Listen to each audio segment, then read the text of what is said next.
Welcome back. Telangana ప్రజలకు alert. Special discount కు నేడు తేదీ ఖరారైంది.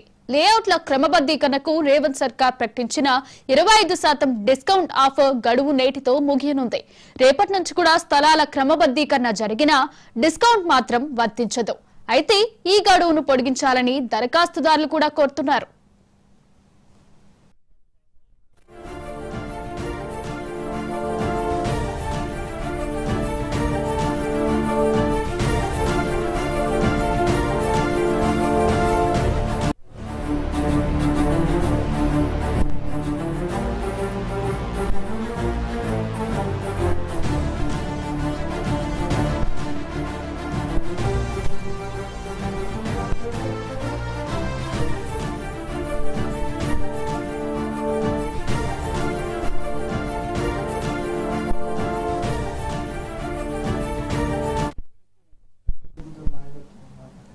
తెలంగాణ ప్రజలకు అలర్ట్. స్పెషల్ డిస్కౌంట్ కు నేడు తేదీ ఖరారైంది. లేఅవుట్ల క్రమబద్ధీకరణకు రేవంత్ సర్కార్ ప్రకటించిన 25% డిస్కౌంట్ ఆఫర్ గడువు నేటితో ముగియనుంది.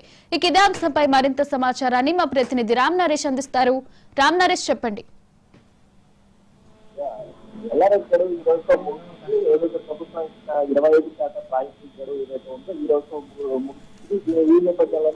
చాలా మంది దరఖాస్తుదారులు ప్రభుత్వాన్ని కోరుతుంది ఏంటంటే గడువు ఇవ్వాలని చెప్పేసి ప్రధానంగా ఏదైతే ఈ ఎల్ఆర్ఎస్కి సంబంధించి 25% అంటే మార్కెట్ ఫీజ్ లో 25% రాయితీ ఇస్తూ ప్రభుత్వం ఎల్ఆర్ఎస్కి ఆ పథకాన్ని అమలు చేస్తుంది. అయితే మొత్తం రాష్ట్ర వ్యాప్తంగా 25,67,107 అప్లికేషన్లు వచ్చాయి. దీంట్లో కొన్ని అప్లికేషన్లు రిజెక్ట్ అయ్యాయి. దాదాపు 20 లక్షల పైగా దరఖాస్తు సంబంధించి ఫీజులు చెల్లించాలని చెప్పేసి ప్రభుత్వం నుంచి అంటే వేరే శాఖల నుంచి అంటే ఎస్ఎండిఏ కానీ జిహెచ్ఎంసీ కానీ మున్సిపాలిటీ కానీ వీటి వరకు ఉన్న వాళ్ళందరూ కూడా దాదాపు 20 లక్షల మంది దరఖాస్తుదారులకు ఫీజులు చెల్లించాలని చెప్పేసి నోటీసులు ఇచ్చిన పరిస్థితి ఉంది.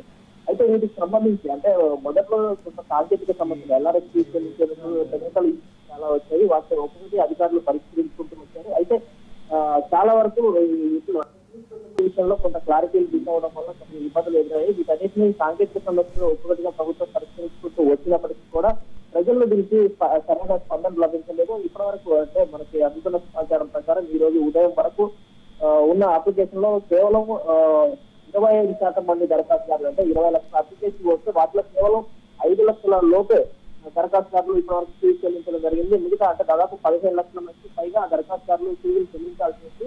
అయితే దీంట్లో చాలా సమస్యలు ఉన్నాయి. కొంతమందికి సంబంధించి ఫీజు చెల్లించేందుకు 200 గజాలుంటే వాళ్ళకి సంబంధించి 98,000 పైగా అమౌంట్ చెల్లించాలని చెప్పేసి మరికొన్ని చోట్ల అదే అంటే 2 ఫ్లాట్లు ఉండే వాళ్ళకి దాదాపు 98 లక్షల వరకు కూడా ఫీజు చెల్లించాలని చెప్పేసి వచ్చిన పరిస్థితి. అంటే టెక్నికల్ ఇష్యూస్ చాలా ఇబ్బందులు పడుతున్న పరిస్థితి ఉంది. కాబట్టి ఈ గడువును మరింత పెంచాలి అని చెప్పేసి ప్రజలు కోరుతున్న పరిస్థితి. అయితే ప్రభుత్వం కూడా ఎల్ఆర్ఎస్ కూడా భారీగా ఆదాయం వస్తుందని చెప్పి భావించింది. కానీ ప్రజల నుంచి ఆశించిన స్థాయిలో స్పందన లేకపోవడంతో దీన్ని అంటే మళ్ళీ పొడిగించే అవకాశాలు అయితే కనిపిస్తున్నాయి. ఈ రోజు సాయంత్రం వరకు ప్రభుత్వం నుంచి ఒక ప్రకటన వచ్చే అవకాశం ఏప్రిల్ చివరి వారం వరకు ఈ ఎల్ఆర్ఎస్ గడువు పొడిగించాలని చెప్పి ప్రభుత్వం నిర్వహిస్తున్నట్టుగా మనకి సమాచారం అందుతుంది. అయితే చాలా మంది దరఖాస్తుదారులు ఈ ప్రభుత్వం ఈ రాయితీ గడువును పెంచితేనే ఉపయోగం ఉంటుంది తప్ప ఇప్పుడు ఈ రోజుతో మాత్రం చాలా ఇబ్బందులు ఎదురవుతాయని చెప్తున్న పరిస్థితి ఉంది.